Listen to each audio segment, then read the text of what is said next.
Simon Keith, welcome to A Better Life. How you doing? Thank you. I'm good, man. I'm good. I'm living a better life too, by the way. Good. That's awesome. I've heard amazing things, but we've not connected before today, so I'm excited to kind of dig into your story. You're a legend, is what I know. So why don't we start early on? So I know you. I'll tell you what I do know about you. I know you're a business coach, leader today. I know you teach a lot of business people how to thrive. We'll get into that. Yeah. You are, when I get this right, a member of the Order of Canada, which is one of Canada's highest honors. Is that correct? That's correct. Okay, that is correct. We can dig into what that is later and why you got that. You're also I don't know, call it claim to fame, but you were the first person to play professional sports after a heart transplant. That's right. That's correct. And you do a lot of work I don't know today. if that's a claim to fame. Yeah, I don't know if it's a claim to that happened to me. A claim to infame? I don't know. Is that something. a thing? It's wild. And I know you do a lot of work with the organ donation stuff today. Yeah. And I would love to dig into that because I don't know anything about that world. Cool. And so that's awesome. why we're having you on, is to learn more about you. So with that said, that's who you are today, but who were you before all of that? Yeah, interesting. So I'm the third of three boys in a very athletic household, alpha household, and I was the youngest, the smallest, and in my mind, the forgotten one, quiet, sitting in the corner. Yeah, the runt of the family. Yeah, I mean, my dad, super high functioning coached the national team for Canada. Oh, wow. My oldest brother played for the Olympic soccer team for Canada. My middle brother, the one that's right next to me,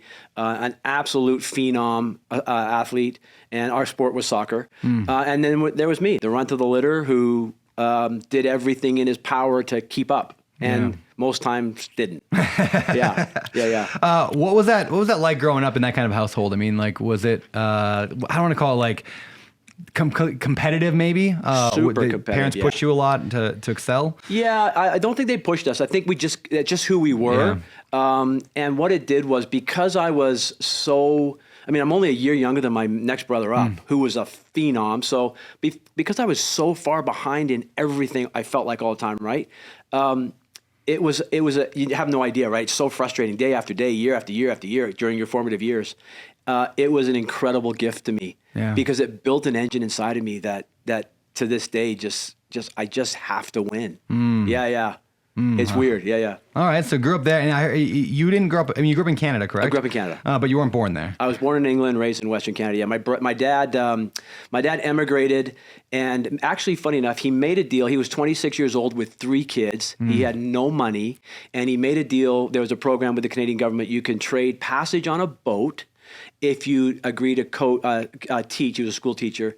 If you would teach in a remote location for 2 years. Really? And he found himself in a place called Lestock, Saskatchewan, that has the same population today as it did then, a whopping 95 people. Wow. So he only made one decision, and how do I make a better life for my kids? And that was his commitment. And so he did that, served his 2 years, and then we moved out to the West Coast, and he raised us, and he's the guy who changed, he changed his family's life. Yeah. It was awesome. Do you have kids? I got 3 kids. What did you learn from your father that made you a better father? My dad was strategically quiet, so may have said 500 words to me my entire young life. So they were very impactful. He was old school love, so didn't say the word love, didn't hug, wasn't outwardly loving.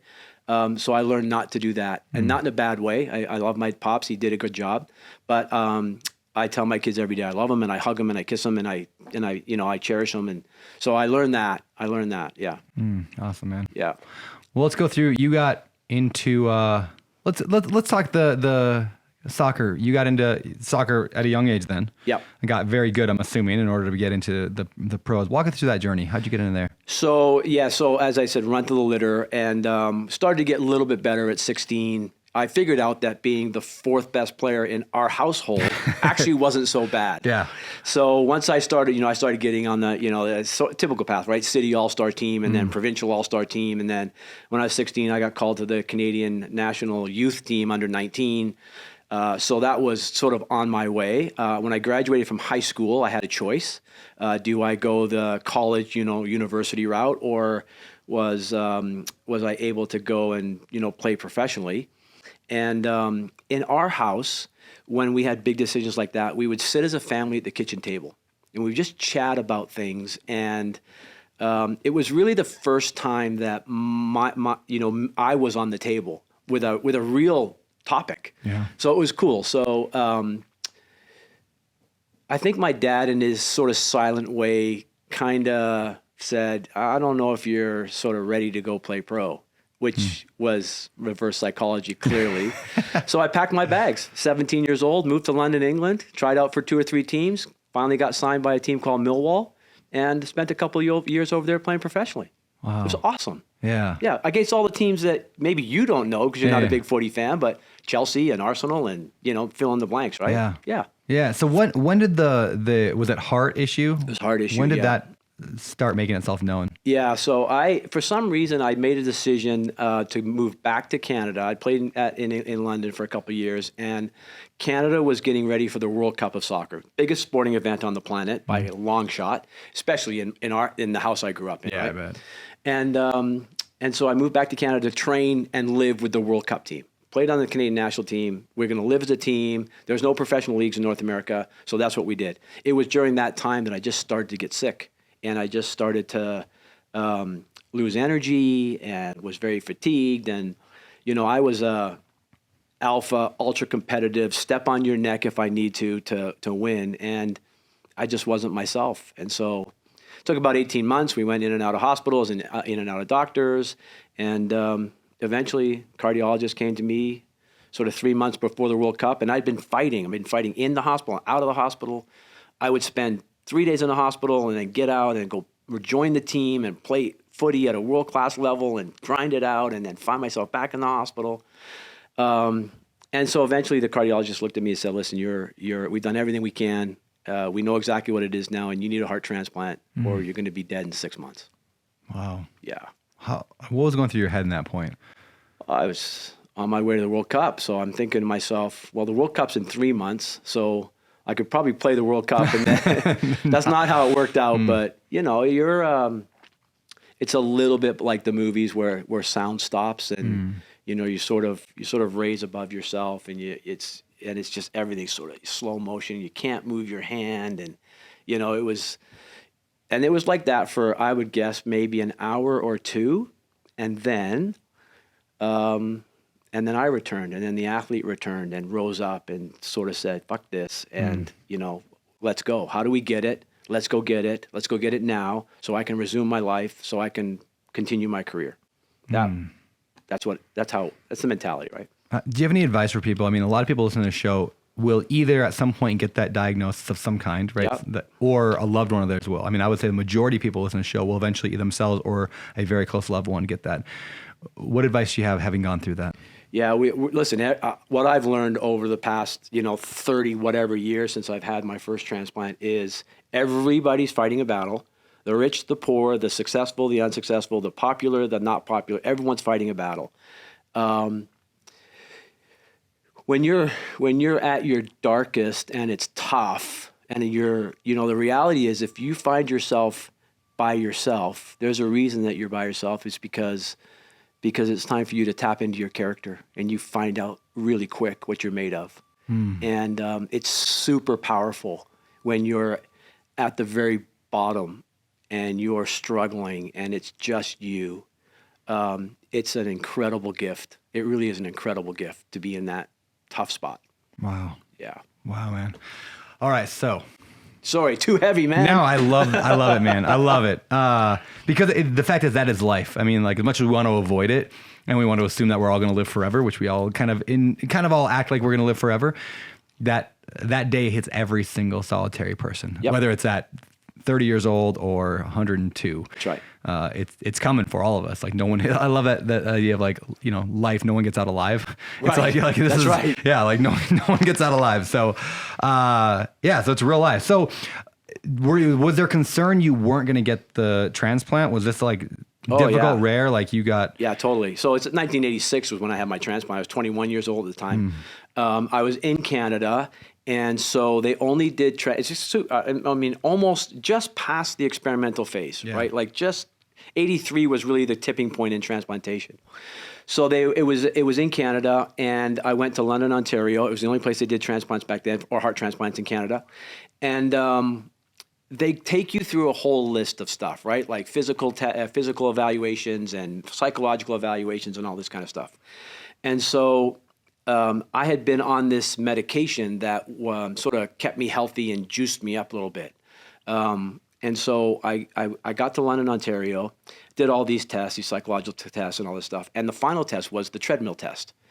And unbeknownst to people in London, Ontario, I'd been doing the treadmill test every Friday with the national team because to train for the altitude in Mexico City, we would put the tubes around us and deprive ourselves of oxygen and do the VO2 max and run as long as we can. So I was very comfortable on a treadmill, but still sick. You know, my heart's working at maybe 20% of its capacity, which is called an ejection fraction. But you know, young, dumb athlete, right? Like I can run through the wall, so let's go. So I get into London, Ontario, I get on the treadmill, and most people, general people run 12, or, you know, walk and then have to run at the end, 12 minutes, 15 minutes, maybe 17 minutes, maybe 21 minutes at the max. And I crushed it that day, 35 minutes. I ran 7 miles and dripping sweat. And I get off the treadmill and a doctor walks in, because you're just with the technician, doctor walks in and said, I have no idea who sent you here. I've never seen anybody do what you've just done.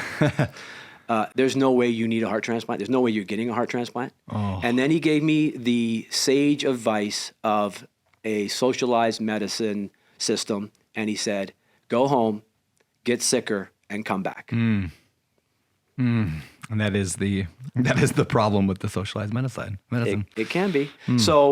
So imagine, right? I mean, you can figure out already from me that that's not going to fly, right? Sure. In our family, super competitive. So we sort of looked around, and me being born in England was an advantage. So we went back to England in pursuit of a solution, not necessarily a transplant, a solution.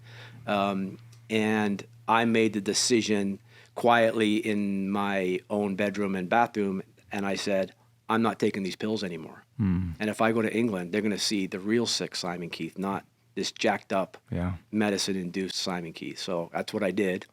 And I learned very quickly I needed the medicine to stay alive. And so I took a dip pretty bad. And then it's just a waiting game. And it was a waiting game. And I got evaluated. I got in the program in England, and they gave you a beeper. You may be too young to know what a beeper is. I remember a beeper. You know, very early. They give you a beeper, right? Yep. And they say, and the doctor says, when this thing goes off, we got your heart for you. Wow. And you're just like, you know, I mean, you've been to Applebee's and you have to wait outside, and the hostess gives you that thing, you're right? very excited for your dinner when that thing and you're beeps. just waiting for it, and then you're with your wife and you're standing outside, and your wife says, "Go check to make sure this." Yes. Oh yes. We've all been there. Yep. So, anyways. Where were you when you got the beep? Do you remember when you got the page? I was out of it. I was been in hospital for the last 3 weeks on life support. Really? Yeah, I was out of it. Wow, like Saved by the Beep. Saved by the Beep. That's the name of this episode. Saved by the Beep. Yeah. All right. So they do the transplant. Yeah, they do the transplant. Do you know who donated the? I do the now. heart? I do now. They back in the 80s and the 90s, they didn't want to pair people together. Okay. Now they do. You see it on social media, and there's this emotional, reunion. But back then, it was very respectful not to meet. Okay. So you let the donor family grieve and be respectful. So I knew a little bit, but not enough. So I didn't actually go meet them until 2011, 25 years later. Really? But that's a whole different story. Yeah. Okay. Well, maybe we'll get to that in a little bit. But, yeah. Wow. Okay. So, and I'm assuming it worked because you're here. Transplants generally, heart transplants, the data suggests, not the data suggests, the data shows that the average length of a transplanted heart is about 8 years. Really? Yeah. Wow, I didn't realize that. So it's not even necessarily you're saved for the rest of your life. Nope. You're trading one disease for another. Really? Yeah. What doesn't work about it? Like the body just reject it over time? Well, your immune system goes nuts, right? So you got to take immunosuppressions for the rest of your life, okay. which means that you got to reduce the part of the immune system that will go and attack the foreign organ, but you can't reduce it so much that you die from pneumonia and colds and all that kind of stuff. So there's that balance, but it comes with a whole bunch of other stuff. Not to exaggerate, because that's not really who I am, but I've had hundreds of surgeries. Really? Oh yeah, I've had 15 pacemakers in my life. I've had my heart restarted 3 times. It just goes on and on and on, and angiograms and heart biopsies, and it just goes on and on. So it's sort of this thing that you got to manage all the time It's not like, okay, it's solved. You can go now. It's Is not that like still that. true today? Like, has technology gotten better? So now it's not like that, or is it all still like that today? Significantly better, but it's still like that. I mean, you're messing with the core, Yeah. the molecular structure of your body, right? Yeah. So, yeah. I mean, it's wild imagine any other time in human history telling people, yeah, we can take your heart out of this person and put it in that person. And it's going to work. And it's going to work. It's just completely mind-blowing that we can do that. Now, today we kind of take it for granted, like, oh yeah, that's just what we do with a heart transplant. But that is insane that we have figured that out. Well, it's funny you say that, Brandon, because think about being 21 and about to be rolled into the operating room, and they're going to take your heart out of your chest. Yeah. There's not much more in life that's going to scare you. You get it. It's another incredible gift, right? Yeah. There's not much in this world that's going to shake me. I'm like, yeah, okay, I'm good. We're fine. We're cool. Were you afraid of dying and not coming out of it? No. Are you afraid of death today? Nope. Zero. How is that, and why is that? Like, what leaves you? I don't think about death. I think about living. I think about, like, it's going to sound sort of hokey and cliche, but I'm going to squeeze every friggin' moment out of this day. And I'm just going to do it today and focus on today. And then tomorrow I'll do it again. And I don't think about the other. I mean, I planned and, you know, I'm a responsible business guy and father and all that stuff, but nah, I'm not thinking about death. Yeah. Yeah. Yeah. All right. So I know, as a person who it's first person to play professional sports after heart transplant, I know that you got back into professional sports. So how did that go? Was that a transition? Like, how were you afterwards? Were you walk us through that. So, yeah, you can imagine how popular I was with my mom, right? Yeah. And it's interesting because it wasn't really a popular decision, right? Like, Yeah. So the guy who did the surgery for me back in England, it was a team, but the head guy is named Sir Terence English, pioneer in heart transplants, blah, blah, blah. He said to me one super important thing. He said, Simon, the goal of heart transplantation for you is to resume the life you were living, to live the life you led before. So for me, that was it. That was the only bar. Yeah. Professional athlete before, I'm going to be a professional athlete after. So I returned back to Canada, and I thought to myself, as long as I can just have a little quiet time and rehab on my own, I'll be fine. And that's not how it worked out, because I'd been adopted by the community and cameras and blah, blah, blah, blah, blah. That's how I came to Las Vegas. Okay. Yeah, sitting at the kitchen table, looked around, and I figured out I can't rehab and get fit here. I can't do it. Got little old ladies coming up to me in the street, handing me $5, saying, God bless you. I'm not exaggerating. I'm not exaggerating. So I had to get out of there. So I came to Vegas, and I got my amateur status back, and I joined the UNLV soccer team, and I drank beer and rehabbed in the sun and got fit again. There you go. And did you notice a decrease in your ability with a new heart, or? I had to play different for sure, because I now had a pacemaker inside my body that limited the upside and downside of my cardiac capacity. Oh, okay. So that's a real thing. So I had to think more. So it was saying, like, you can't get above a certain beats per minute? Was that the idea? Correct. Transplanted hearts generally can't get as high as normally, because there's no nerve connections. Interesting. Think about it, right? There's no nerve connection. So I have no nerve connection from my heart to my brain to the central nervous system. You do. So as an example, if I said to you, Brandon, we're going to walk outside here and we're going to sprint 400 yards. First of all, you die from the heat. Yeah. But let's say that we're going to do that. Automatically, your brain is telling your heart, and it will speed up, and it will start to go. Mine won't until I get adrenaline flowing. Oh, interesting. Yeah. So I had to deal with that. Yeah. But you still became a professional player. Yeah. Even with that. Yeah. Yeah. I mean, were other players looking at you like, you don't deserve to be here in any way? Were they nervous of you? Did they not know? How did other people take that? I don't know if I can speak for other people. I mean, I think generally I know what the sense was. The sense is that the sense was, when I came to UNLV, for sure, if I would go down, people would hold their breath just a half second longer. But when I played, I was a dick. So if they didn't pay attention, it would be a problem. Yeah. So tell me about your career then. I mean, like, how long did you play for? What was that like? So I came out of UNLV. I actually got drafted number 1 overall in the country in the pro leagues. So that helps, because you're not no offense, but you're not a 6th rounder in the 37th overall, right? Yeah. So in many ways, I was the best college player in the country. Yeah. And I played another 4 years after that. I played back in England. I played in the United States, and I played in Canada. My career ended before it ended, but my career ended because I was the heart guy. Didn't matter how I played. I was a heart guy. Yeah. And the press were all over me everywhere I went. And it reached a boiling point. I'd met my now wife, and I found myself. I was playing in Cleveland, and we had 3 days off, and so all the guys scattered. But I was, by our PR team, was sent to Milan, Italy, to do an Italian talk show in Italian, and I don't speak Italian. Yeah, I was going to ask. And I'm sitting there, and I'm like, excuse my language, what the fuck am I doing here? Like, I'm a soccer player, I'm an athlete, but what am I doing? And it had got so preposterous, the media and the nonsense, that I actually called my now wife, and I said, I think I'm going to be finished here soon. Wow. Yeah. What was that like, that transition from professional athlete to, because that's like, for most athletes, that is their life. They don't have necessarily a backup plan. They don't have investments. They don't have all this stuff. They were athlete. So what was that transition like to the non-athlete world? Yeah, I think for 99% of the athletes in the world, you actually don't get to stand in front of the microphone and say, I'm retiring, and have this wonderful statue built and all this. That's all nonsense, or right? Or do it like 5 times on Twitter and then come back every year. Yeah. That's all sort of, so it was, we came back here to Vegas, and I sort of muddled around a couple different jobs and finished my schooling. And then I learned that entrepreneurship is a lot like athletics. It's competitive. It's you get highs, and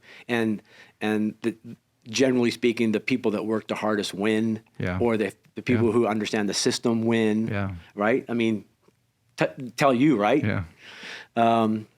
So it took me a little bit, but quickly I figured out, within probably about a year and a half, I figured out I'm an entrepreneur. I like risk.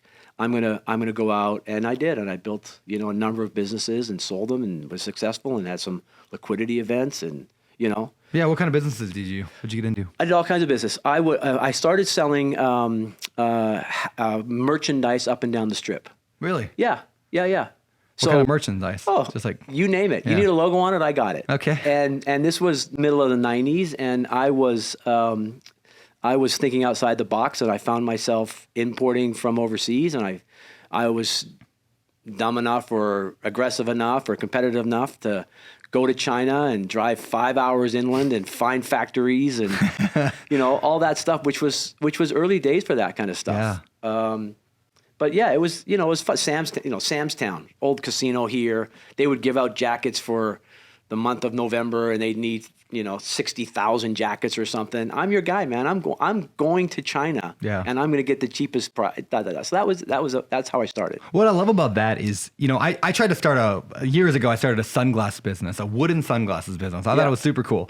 I still like wooden sunglasses, but I didn't have success in that. When I look back on what happened, there's a number of lessons I learned, but one of the biggest ones is I was not willing to go to China, and oftentimes we say we want to do some business idea, some cool idea, we're really excited about it, but we're not willing to go to China or whatever that person's China is. We're not willing to go the extra step. 99% of the world will say they want to start a business and then not go to China for it. But you actually went there. There's that book Shoe Night by was it Phil? Shoe Dog. Shoe Dog by Phil Knight. Great book right? by Phil Knight. Great book. Yeah, Shoe Night. Shoe Dog, Phil Knight. Yeah, and that was in that book, like him going overseas and knocking on doors, not speaking the language, like that's what made him successful. So you did the same thing. It's fear, man. Right? People don't do it because of fear. That's exactly. It's very simple. Yep. It's all about, and this. Yeah. 100%. It is 99% about fear. Yep. How do you overcome that? What do you advise? I don't overthink it. Just effing do it, right? Just don't overthink it. That's literally the advice I gave my daughter yesterday. I think it was my daughter Rosie. She's 7 years old, and I was leaving because she had to go back home today, and we're in Vegas right now. But she had to go back home today, and she was like, "I'm so sad that you're going to be staying here. I'm not going to see you, Daddy." She's in that phase, very wanting Daddy all the time. She still likes Dad. She still likes me. Yeah, it's great. That'll change. And it's like this fear of like, what am I going to do without Dad? And I just kept telling her, just don't think about it. Just don't think about it. Just when it pops in your head, just don't think about it. And like, I don't think she understood what I meant, but that usually works for me. Is if I'm nervous about anything, I still get nervous about every podcast interview I do. Do you? Every time I'm like, what if I don't know the person? What if I don't get a good vibe? What if we don't have a good conversation? What if they think I'm dumb and stupid and ugly and they make fun of me and they call me fat? Like all those things go through my head. Oh yeah. I just tell myself, don't think about it. Yeah. Those are in everybody's head, by the way. Yeah. Okay. Okay. Good. I'm not the only one. Yeah. Yeah. Wild. Okay. So you said some liquidity events. What did you sell? What did that look like?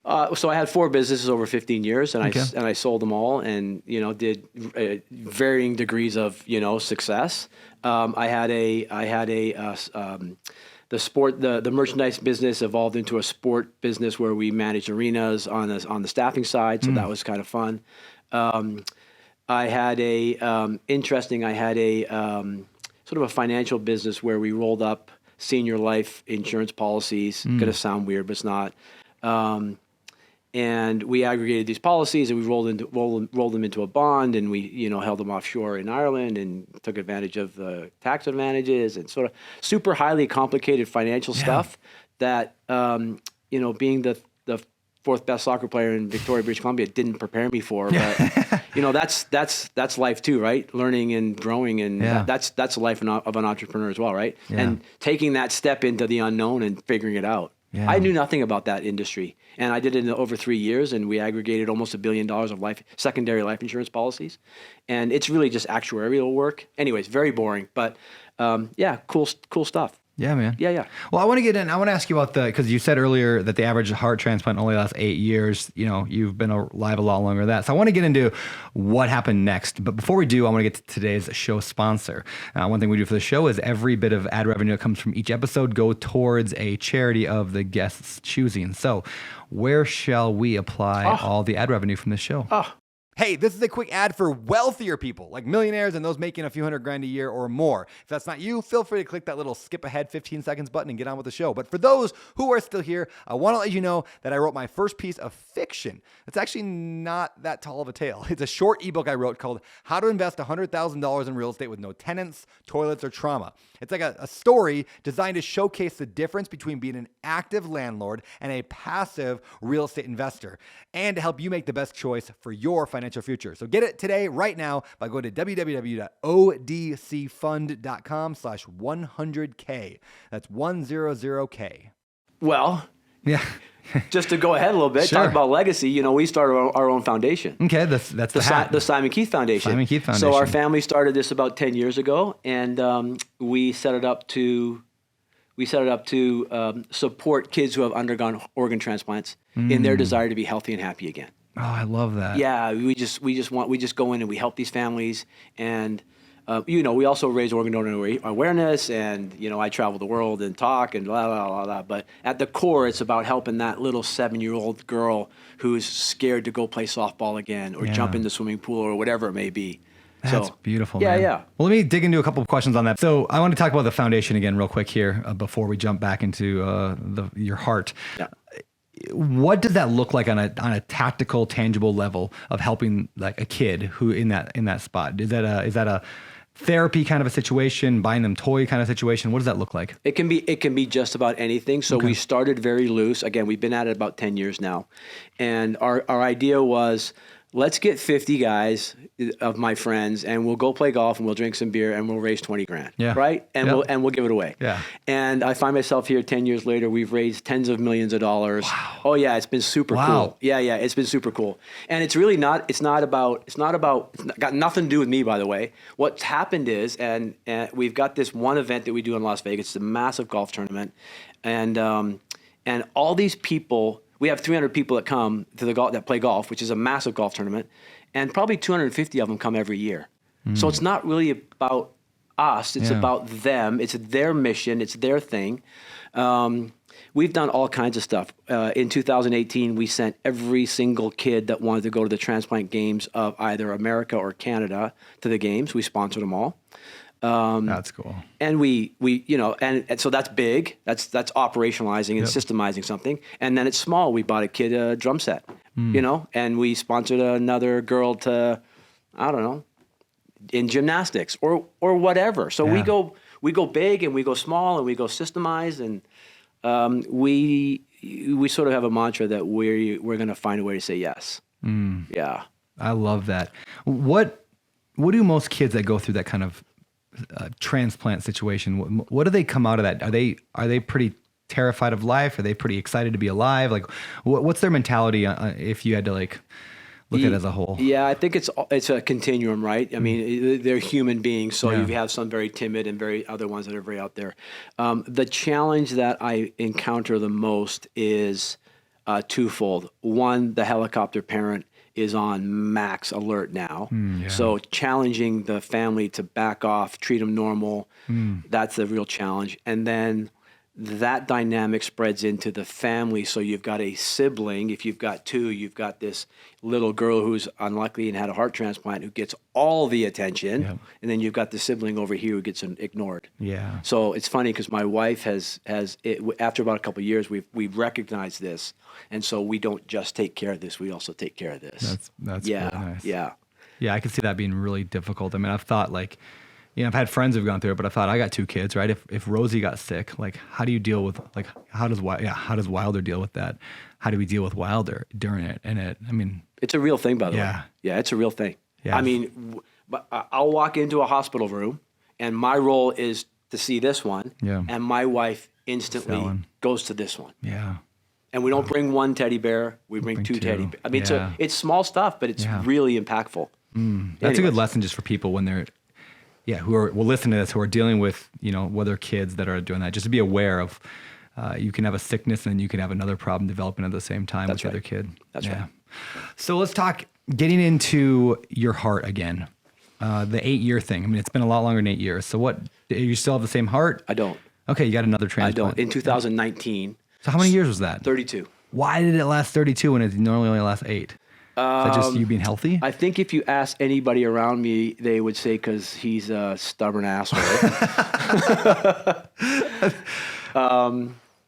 I did my own thing. I mean, I really thought outside the box. I really challenged the medical community on the amount of meds we were taking. I made it a goal of mine to sweat every day. Because psychologically for me, I was sweating out all the toxin poisons that the medicines were inside me. I'm super competitive. Good luck, good genes, dumb luck. There's no silver bullet. Yeah. I can't hand somebody a recipe and say, here's how you do it. Yeah. But I don't know. Yeah, it worked. Yeah, it worked for 32 years and then it didn't. Yeah. What was that like? Was it just a repeat of what happened the first time? You started feeling just down? Yeah, my wife noticed, and I started to struggle a little bit, and I had a additional complication because my kidney gave out. My kidneys gave out, which is normal for transplants because you're taking all these medicines, and so they tax the kidney. So I needed a heart and a kidney, and that was 2019, so just 4 years ago. Wow. Again, super lucky to get it. I got this one in San Diego, and you're still here. Let's go, baby. Let's go. You said eventually you got to meet the family of the first donor, at least. I don't know if you met the second one, but can you walk us through what was that like? I can. So I was very respectful for a long time, right? Don't meet the family, let them heal, let them mourn. And I started seeing on social media all these families having these reunions and the listening with the stethoscope, and that's my daughter's heart, And so I was actually penning my book, and I wrote a book in 2011. What I saw in about 2008 was in 2011, it's going to be 25 years after I have a heart transplant, and I don't know whose heart's inside my chest. And I wanted to go and find out because I wanted to say thank you. And I wanted to say thank you to somebody who'd given me everything. My health, my wife, my kids, my money, my everything. Think about that, everything. So I traveled back to, I was writing a book. The co-author came with, I didn't write a book, by the way. I talked about a book and someone else wrote it. No judgment, but yeah. And so anyways, he says, the only way we can finish this book is you got to go meet the family, right? And I'm like, yeah, let's go. So we go back to, it was actually in Wales, where the young man died. And the young man, I was 21 at the time. The young man was 17 when he passed away. It was a couple days ago, July 7th of 1986. And he lived in a small town, and it was Sunday night of the Wimbledon final, and him and his mates decided it was too boring because it was Yvonne Lendl playing. That may be too young. Anyways, I was 11 months, 3 weeks old. Yeah, there you go. Fuck you. Sorry, there's something that came out there. So anyways, him and his mates went down to the local park and played a little footy and kicked the ball around, and he had a brain aneurysm on the field while playing soccer. Really? Yeah. Wow. Yeah. So who did you meet then of the family then years later? I met his dad, and I met his best friend who did CPR on him to keep the heart going. Wow. Think about that. Yeah. So his dad Roger, who we become, of course, great friends, and we brought him over to our golf tournament, and his now partner Jill, and Roger is the dad, and he took us around, and he took us to, the guy's name was John Edward, and his last name is Grove, so he was known as John Edward. And so we went to John Edward's family home, and we went to where he went to school, and we went to the soccer field, of course, and we went to his final resting spot. Wow. And you want to talk about a moment in life, you're standing at a gravesite with a tombstone with a date on it that is burned into your DNA because it's the day that you were saved and got a second life. And you're standing with the man who said, yes, I'm going to donate my dead son's heart. Yeah. Oh, holy shit. Yeah. Like, what a moment. What a moment. An incredible moment. Can you talk about maybe the importance of being an organ donor?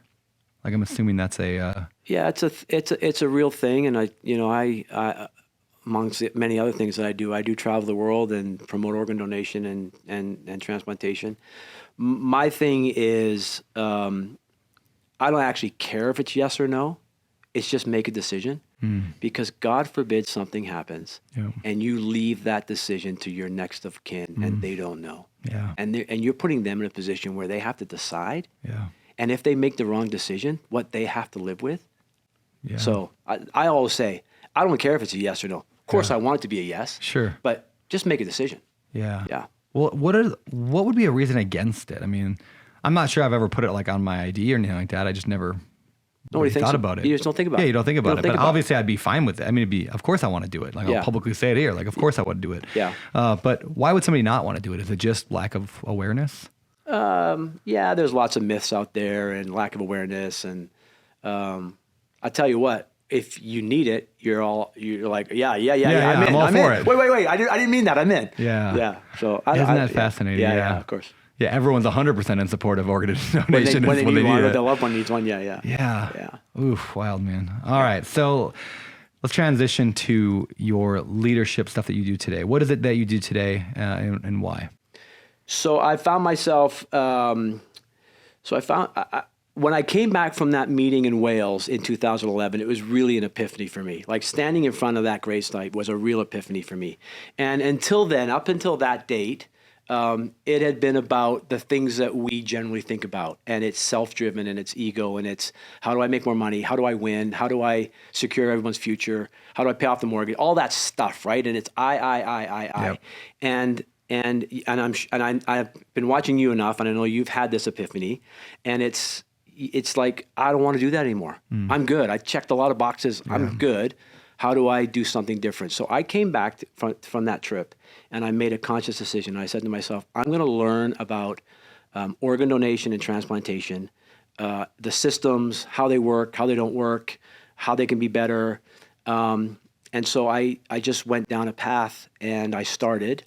And what's interesting about organ donation in the United States is that there's these there's these organizations, there's only 56 of them in the country, who are solely responsible for recovering organs, like doing the promotions and recovering the organs and getting them to the transplant centers. And so I called the guy here in Nevada and said, this is who I am, how can I help?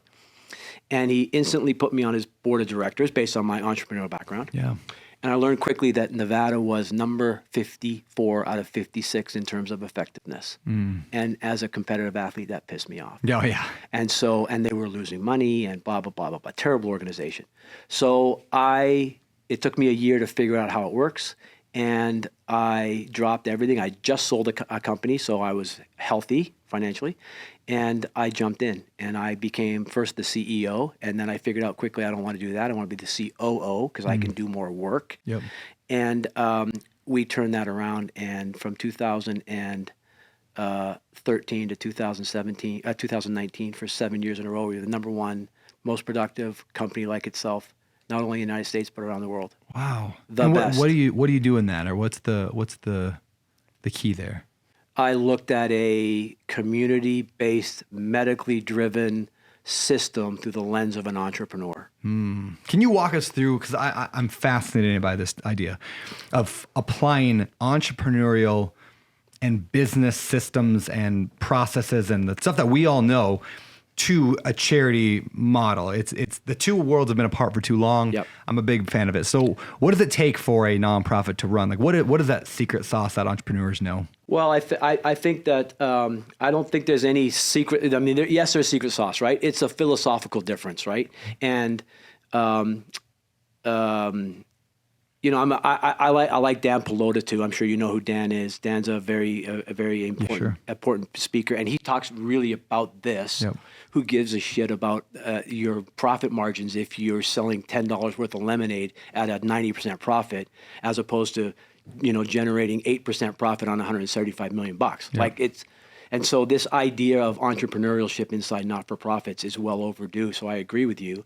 But it's everything. I mean, it's everything. It's how you brand. It's how you market. It's how you think. It's how you interact with people. It's how you drive people. It's how you talk about profit and how to make profit in a not-for-profit, right? Yeah. And for the first 2 years when I sat inside one of these organizations and I talked about, let's make profit, let's make money, let's be profitable, it was like, what are you talking about? Yeah.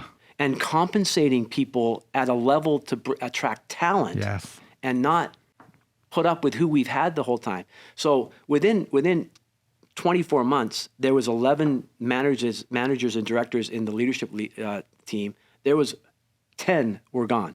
Wow. After 24 months, which is difficult. Yep. But I wanted entrepreneurs in there. I wanted business people. I wanted drivers. I wanted, And you got to pay for those people. You got to pay for them. But it's not an investment. I mean, it's not a cost, it's an investment, right? You get good people. Totally. And they make it worth it. I mean, it was a small business. We took from 8 million top line to 58 million in 6 years or something like that. How do they generate revenue? Is it donation based only? No. It's a reimbursement model. So, as an example, the federal government reimburses those type entities are called OPOs, organ procurement organizations. They reimburse, the federal government reimburses them sort of dollar for dollar for every time they attempt to recover an organ. Okay.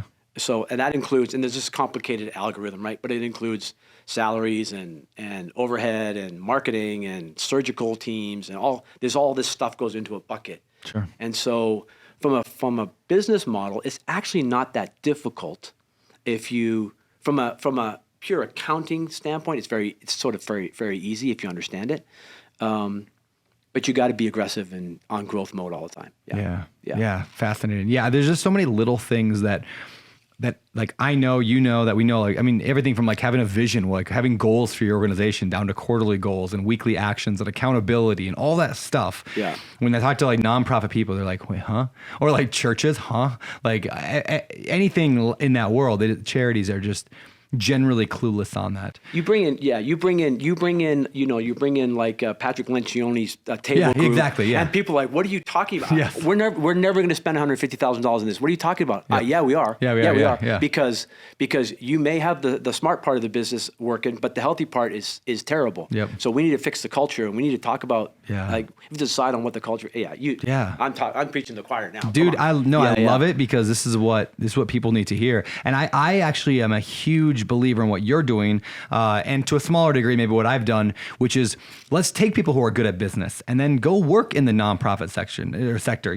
Not that I'm not running a nonprofit per se, but more like the Better Life Tribe is a charity. 100% of all our money goes to charity, right?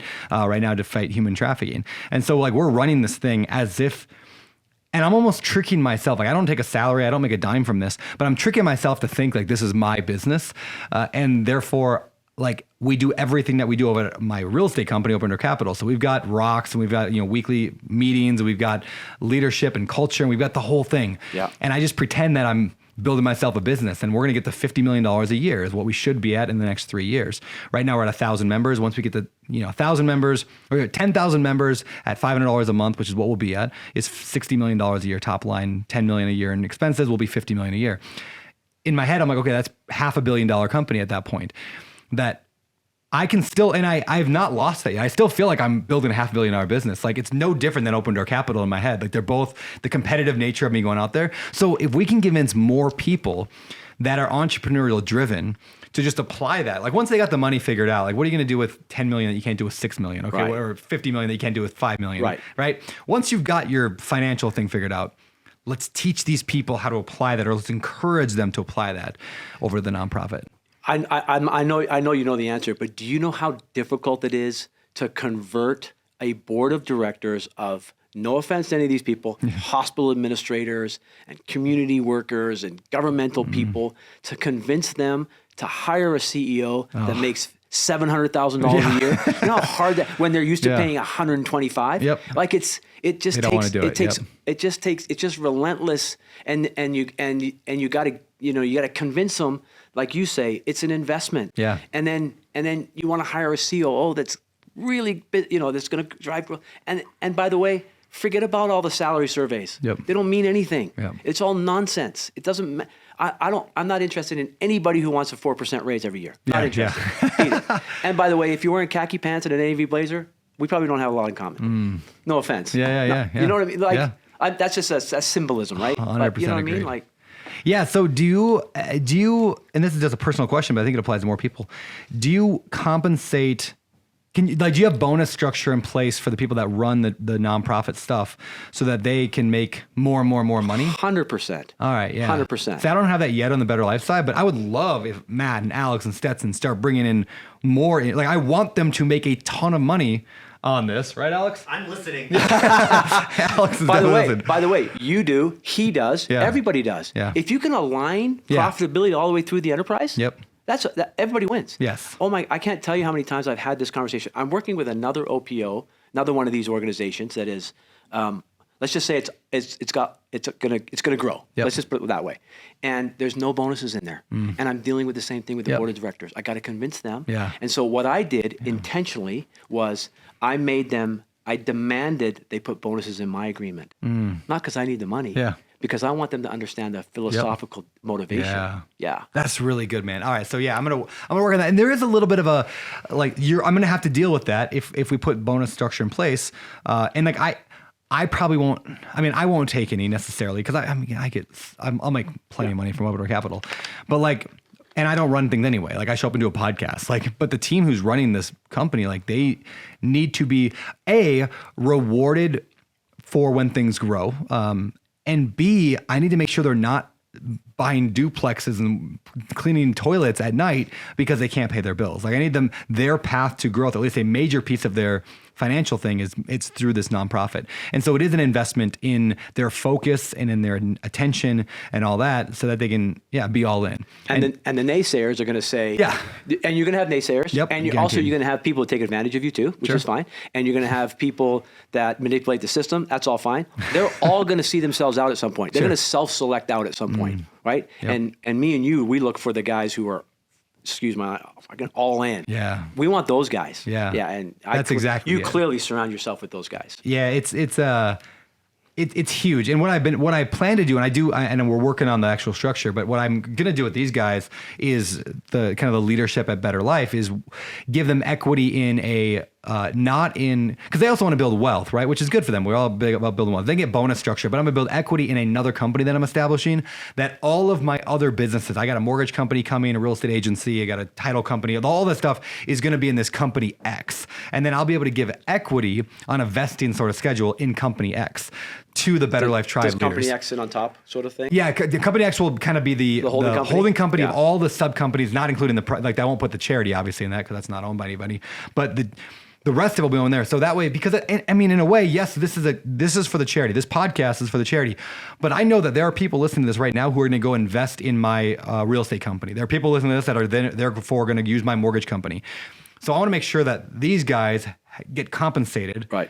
Somehow for the bigger picture. Yeah. So that's one thing I'm working on. But then bonuses within the charity itself based on performance, I think is a no-brainer. Yeah. Totally agree. Yeah. And I'm Totally okay. agree. I'm okay taking nothing because I don't need it. And I've got a weird, competition thing anyway, where I gotta build it. I'm with you, brother. I'm with you. I'm with you. Dude, it's a lot of fun. All right. That last thing I want to get before we get to we got a few more segments coming up here. Order of Canada. That's the phrase here. The Order of Canada, one of Canada's highest honors. What the heck is that, and how'd you get it? Yeah, it's caught me by surprise. Big deal. It's basically the Congressional Medal of Honor. Yeah. I mean, it's the same thing, right? I don't know. It was applied for anonymously by somebody. Wow. So probably one of my drunk Canadians at the golf tournament, right? But it's an incredible honor. My dad passed away in 2018. I told you about the story about him emigrating. And when I got I got a phone call. I was in Abu Dhabi because I do a lot of consulting in overseas. I was over in the Middle East doing some consulting over there, and I got a call from the Governor General's office in Ottawa. And it was a voice message. They said, "This is X. Can you call it?" And I'm like, "I know I don't pay taxes in Canada anymore, so I haven't skirted." Anyways, so they called me, and I was sitting on a beach with my wife of 35 years, and we've done this together. And they told me, and I just couldn't believe it. I was like, for that man to get on the boat at that age with no money, with 3 kids, to build a better life for his kids, I would say that he succeeded based on that singular phone call. Yeah. Super cool. Super cool, man. Yeah. So did they give you your own horse and like red outfit to ride around the mountains? Yeah. If you guys need anything in Canada, let me know. No. Do you get like milk in a bag? Is that still a thing? Yeah, and poutine. Yeah, exactly. That's funny. There's a Canadian food truck in Maui called How's It A. So it's like How's It is a very Hawaiian term for how's it going, and how's it, and then A. How's it A? I love it. And they got all the good Canadian stuff and jokes and all that good it's stuff. cool. It's definitely cool. Yeah, well, congratulations on that. Thank you. That's Thank very you. neat. That probably opens up a lot of doors as well in terms of making an impact. So very cool, man. Yeah. All right, next segment of the show, I lovingly refer to as For the Gram. This is a fill in the blank section, and I'm going to give you a few phrases, and you can fill in the blank and kind of re-say the thoughts. We can make viral videos that'll reach billions. All right, the first one. The best leaders are blank, not blank. The best leaders are authentic and not full of shit. Do you have any history in that? I do actually. Yeah. I do. Yeah. Have you been both sides of that, or have you been pretty good? No, I think people would say that you get what you see, what you get. You get what you see with me, yeah. But I had an experience with somebody that I hired in my company, and he was a CEO, and he had one catchphrase when he met people, and it was, "How's your family?"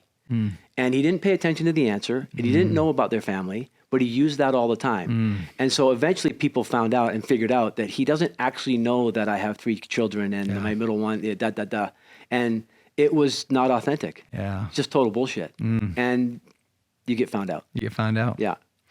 On that note, next one. The secret to hiring is blank.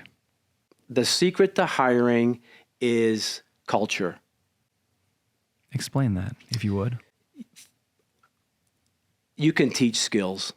If you get the right cultural fit of that human, that's the key. It's a human play. 1,000% agreed. Yeah. 1,000%. Let's see. Having been close to death, I'll never take blank for granted again.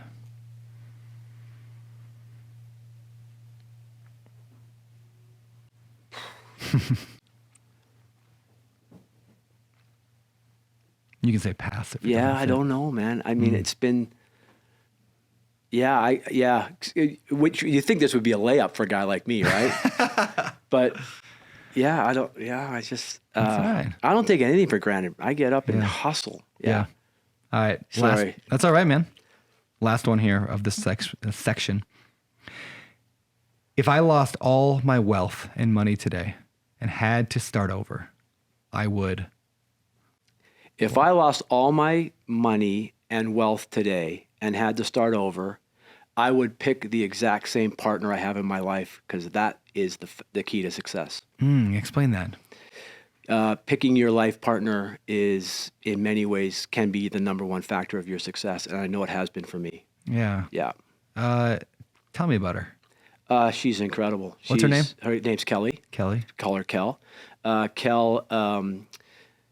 Kel is wise beyond her years, and she taught me very early on that marriage is generational. And if you start to look at marriage in short-term gaps, you're probably looking at it wrong. And so, like any relationships, we've had good times and bad times and very difficult times and really great times.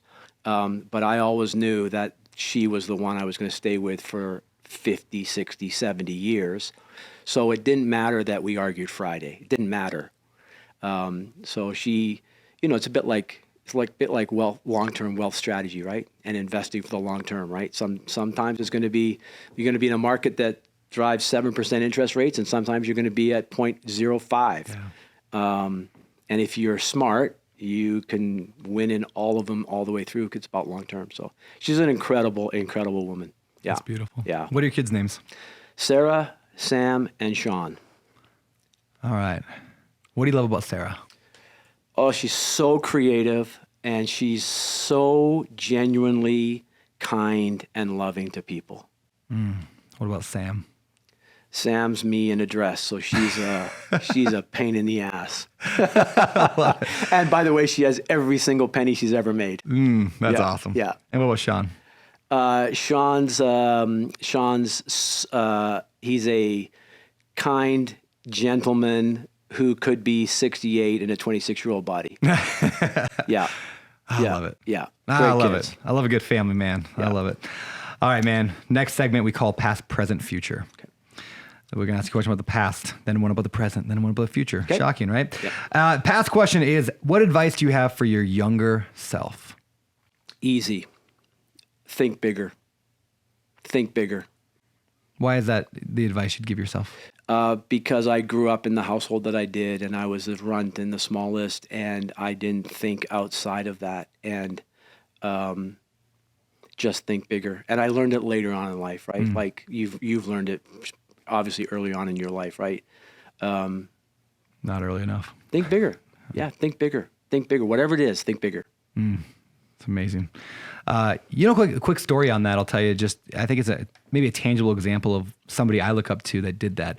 And I won't give exact specific numbers, but when I started at Bigger Pockets, which was the company I was with for a decade, it was only Josh Dorkin. He was the founder. Josh was the founder, and he was the only guy. And after a year and a half or so, Josh had been telling me he was going to give me equity in the company, and he finally did. And it was a lot less than what most people thought I deserved, because they all saw me and Josh as equal. Like, oh yeah, they started it together, which we didn't. Josh was doing it for 5 years by himself, or maybe more. But it was less than most people would expect. At the time, my initial gut reaction was, well, yeah, that's not a lot of equity. But the thing is Josh never saw Bigger Pockets as $1 million company. A few percent of $1 million is not a lot of money. A few percent of $1 billion is a lot of money. Yeah. Josh just thought bigger than anybody else that I knew. Now, when I started originally Open Door Capital, I was like, you get a third, you get a third, I get a third. I had two partners. And so we all just third. Why? Because I saw myself as $1 million company. Now that has changed and altered, but I own less than half of my company today. And we're going to make $1 billion. Like, we're on track to make $1 billion. And like, I'm like, I didn't think big enough. Yeah. Like, had I thought this was $1 billion company. So now when I'm building Better Life, I'm like, no, we're going to give away $50 million a year to start with. Like that's our, so now I'm like, now is that big enough? I don't know, but now I can base equity off of, So basically the equity you give and the percentage you give a partner or employees is a direct or inverse correlation to how big you think that business is going to be and how big you think. Yeah, totally agree. All right, there we go. So big thanks to Josh Dorkin for the equity. I am very wealthy because of Bigger Pockets. So thank you. Next question, the present question. What is something you've recently done in your life that's made your life better? I turned the switch back on. I had been coasting for 5 years or so, and it happens, right? Your liquidity, and you're fine, and you're healthy, and everything's fine. I turned the switch back on, and I am more engaged in my different business projects than I've been in a long time. Oh, that's really good. What made that switch happen? I don't know. I don't think there was a singular event. I think COVID made me restless.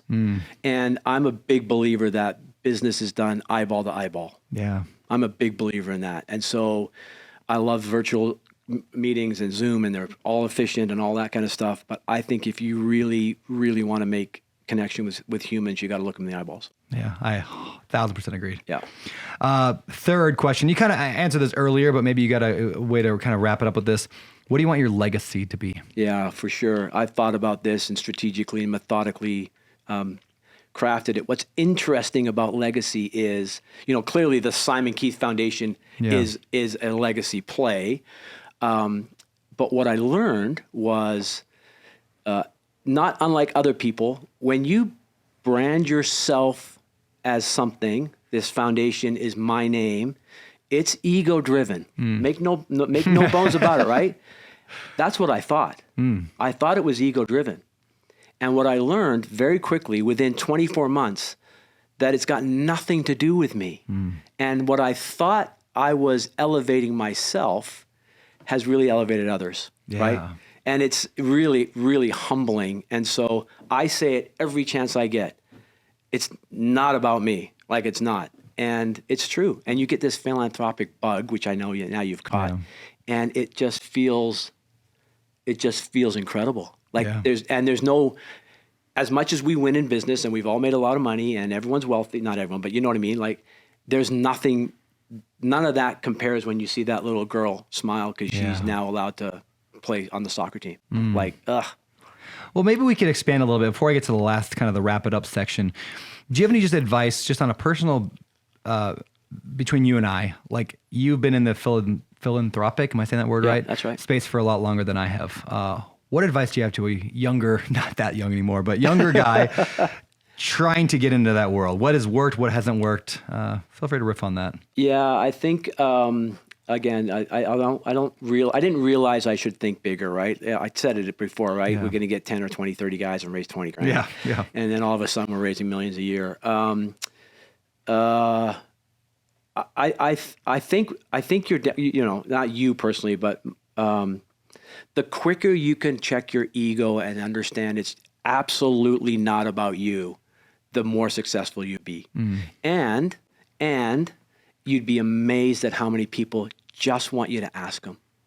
They just want you to ask, will you do X? Will you help me? Will you give me? Will you support me? Will you? And it's amazing. And I'm telling you, it's not just this community, it's everywhere.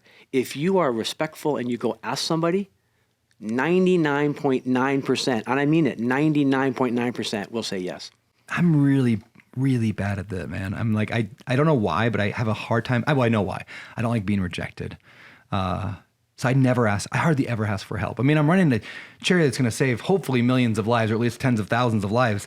And like, I have friends who are like the biggest YouTube consultants in the world and the biggest ad consultants and the biggest, like they are the best of the best at what they do. And I never call them for advice. I never ask for help. Yeah. How do I get over that? Well, it's the same thing, right? It's the same. I don't know. I can't say. I can tell you what I feel, right? It's for me, and I know you, and I've seen you online. I've been a big fan, but I don't know your intimate backstory. But for me, I'm just still that little kid in the back of the room, and I'm not worthy. I'm not worthy of their attention and fear and all that kind of stuff. And what I've learned is that if it comes from a place of love and authentic, genuine goodness, it doesn't matter. All the other shit goes away. Just be authentic, right? Just like, I don't even know how to ask for help. Can you help me? Yeah. And people want to come. Just gather them as you go, Yeah. Just gather them. Give them a hat. Now you're part of the team. I'm not kidding. Give them a hat. Alex, we need hats. I'm not kidding. We have these gift boxes, and it's a picture of me, ego, not really. Yeah. It's a picture of me with 2 llamas, right? Because that's our thing in our golf tournament. Okay. And it's a gift box, and these show up at people's houses, and they open them, and there's a polo and a shirt and a thing, and there's no ask, there's no money, please send it, none of that. It's just thanks. That's it. Just thanks. Beautiful. And guess what happens? They want help then. They write a check. Yeah. And I don't care if they do. Honestly, it's not like a manipulative thing. Yeah. But they just do. That's just the law of reciprocity. People want to give back when they're given to. That's Yeah. right. That's right. It's beautiful. Yeah. All right, man. 2 more questions, and we'll get out of here. Now, get out of here. I can't talk today. 2 more questions. We'll get out of here. What are you excited about right now? What's firing you up right now? I think that one of my private ventures has the chance to revolutionize organ donation and transplantation. Oh, cool. Yeah, super cool. That's Big, exciting. chunky, global, interesting. Wow. Yeah, it's enough. That's all I'm going to say. But yeah, Okay. But I'm excited about everything else. And you can tell. You can tell I'm excited. You're an excited guy. Yeah. Yeah, you said earlier you got re-engaged. I can tell. I mean, I didn't know you before, but yeah, you're fired up, man. I love it. Totally engaged. All right, last question. Where can people find you online or in the world? How can they connect and learn more about you? Yeah. So the SimonKeithFoundation.com, of course. Okay. So www.the Simon Keith Foundation. I'm on Instagram. I'm on Facebook. That's really it. I'm an old white guy, so that's about my scope. All right, man. Well, we should have linked to all that in the show notes.